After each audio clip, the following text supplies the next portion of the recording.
Hi everyone, in this video you're going to learn how to easily connect your phone to your Suzuki Swift's Bluetooth.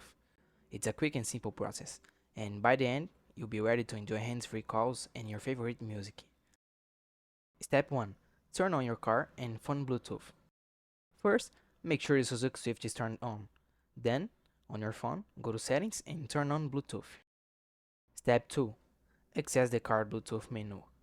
Now, on your Swift screen, press the Setup or Settings button and select Bluetooth from the menu. Step 3. Add a new device.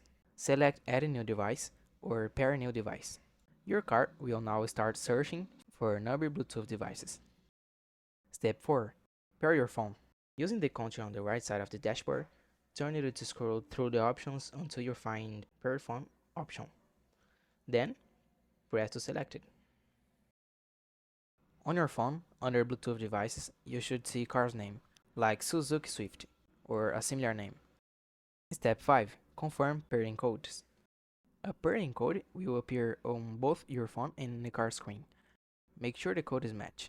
Then, press pair or yes on both. If your phone doesn't appear on the car list, make sure the phone is set to visible or discoverable in Bluetooth settings. Step 6. Allow access.